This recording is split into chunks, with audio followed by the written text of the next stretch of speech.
Hello and welcome from all of us here at Corus Immigration Services. Thanks for joining. It's no secret that Canada's immigration landscape is going through a pretty big shift right now.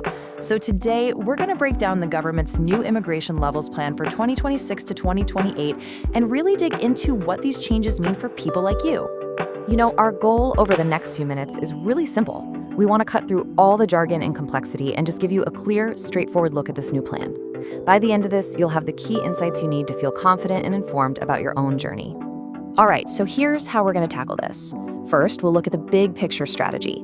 Then we'll get into the numbers, what's really changing. After that, we'll explore some new pathways to residency, talk about what this means for you personally, and then wrap up with some actionable next steps. Ready? Let's jump in. Okay, Section 1, Canada's new strategy. So what's the big idea here? Well, to put it simply, it looks like Canada is tapping the brakes on overall growth and really shifting its focus. The goal for 2026 through 2028 seems to be all about creating a more sustainable and balanced immigration system. And here's the headline, the main takeaway. The plan is to stabilize the number of new permanent residents, so keep that steady. But, and this is a huge but, they're also planning a major reduction in the number of new temporary residents. This is a really clear pivot from the policies we've seen in recent years. All right, let's dive into those key numbers. Because, as they say, the devil is in the details, and this is where the story really starts to take shape. First up, permanent residents. The target here is going to be held steady at 380,000 new people per year for 2026, 2027, and 2028. The keyword here, stability. The government is basically saying, this door is staying open and we're keeping it consistent. Now, for what is probably the most dramatic change in this whole plan, we're looking at a 42% cut in new temporary resident admissions. Let me put that in perspective for you. That number is set to drop from about 673,000 in 2025 all the way down to 385,000 in 2026. That is a massive adjustment, and it's aimed at easing pressure on things like housing and healthcare. This chart really tells you where the government's priorities are. See that big slice? Within that stable number of permanent residents, the portion for economic immigrants is actually growing to 64%. This is a huge signal that Canada is laser-focused on bringing in workers who can fill specific labor shortages. The flip side, of course, is that this means fewer spots for other streams like refugee and humanitarian programs. So while some of those numbers might sound a little intimidating, it's not all about doors closing. It's actually really important to see that some new, very specific doors are opening up for certain groups. Let's take a look. So who are these new pathways for? Well, the plan highlights three really interesting groups. First, there's a special one-time opportunity for certain work permit holders who have already settled in and have strong ties to their communities.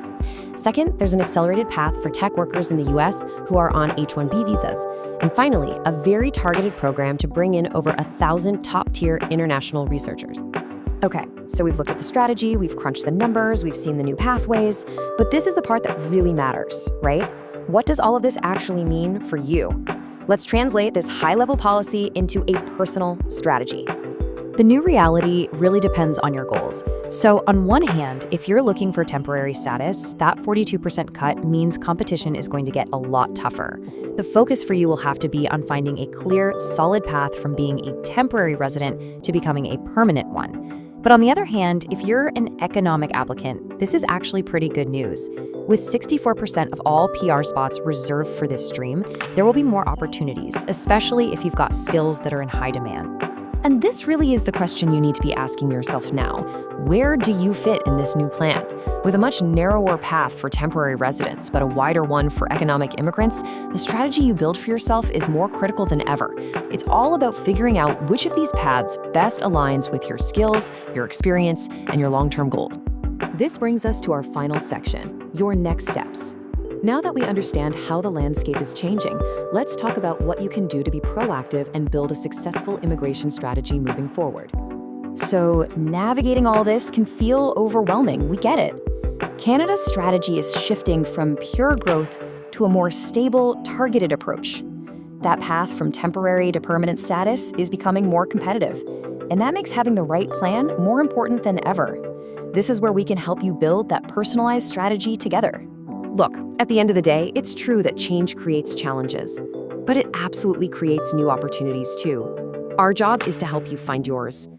These next few years will be about Canada walking that tightrope between managing growth and fueling its economy. Our goal is to make sure you can navigate it with confidence. Thanks so much for your time today.